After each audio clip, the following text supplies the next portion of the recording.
harm. That's what former Russian President Dmitry Medvedev is urging his country to do to the United States to avenge the U.S. Treasury Department's new sanctions on Russia.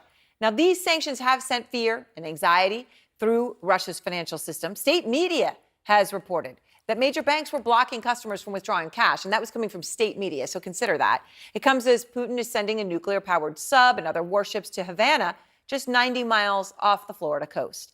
But what is so striking about Russia's massive show of force that we can all see right now off the U.S. coast is the truth, the reality of Putin's Navy, a fleet that's been decimated since the beginning of the war with Ukraine. Fred Pleitgen is out front. Ukrainian sea drones racing to attack a Russian warship near Crimea in the Black Sea. The cheap unmanned vessels have allowed Ukraine to decimate Vladimir Putin's Black Sea fleet. Their weapons are not designed to deal with such small sea drones, the soldier says. In most cases, they use anti-ship guns. It's a far cry from the power Moscow is trying to project not far from the U.S.'s shores, sending some of their most advanced warships to Cuba.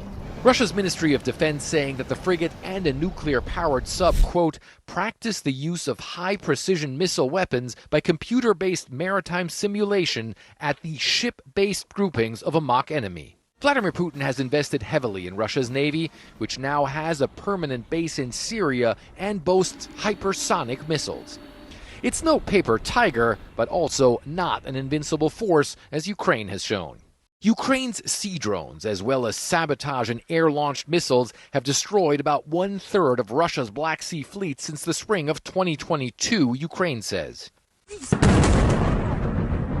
including large landing ships like this one, blown up in Crimea at the end of last year, and submarines destroyed in a dock.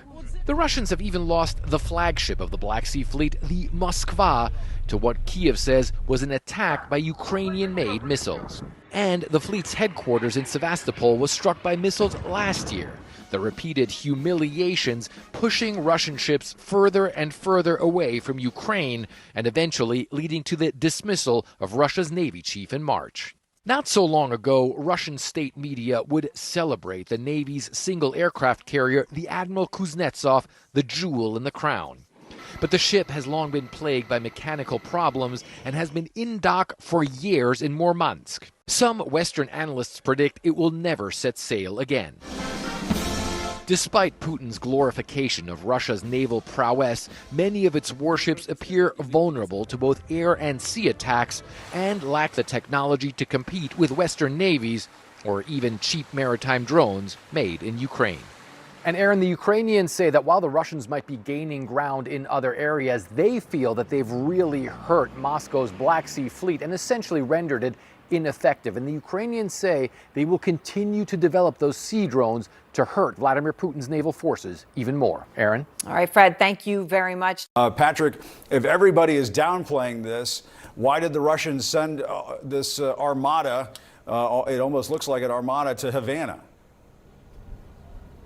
Well, let me show you a little bit of that armada because, yes, it's true what Cubans say, that other militaries send ships on friendly visits, but not like this. There has never been a nuclear submarine, I'm told, docked in the port of Havana, as you have behind me there, the submarine Kazan. Really just a breathtaking sight when it came in to the harbor yesterday to see such a massive weapon of war. To the other side of it, on the other side of the pier, that is a Gorshkov, Jim. And I should highlight this because this is one of the most modern ships the Russian Navy, Vladimir Putin, has. And let me tell you a little bit about this. It can send hypersonic missiles. It has tested hypersonic missiles. Those fly at a speed of about 6,000 miles per hour. It's not believed that the U.S. has any weapon system that can counter those hypersonic missiles. Jim, for point of reference, I'm in Havana, you're in Washington, D.C. You're only a little bit over 1,000 miles away from where I am right now.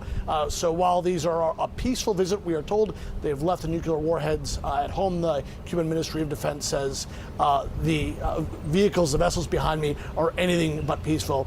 Vladimir Putin is sending a message. He's sending it very publicly, and they've been put not in a secret military port here in Cuba, but in one of the most visible places there is, right in front of our offices, which makes it very convenient. So certainly in Washington, they're watching this very, very closely.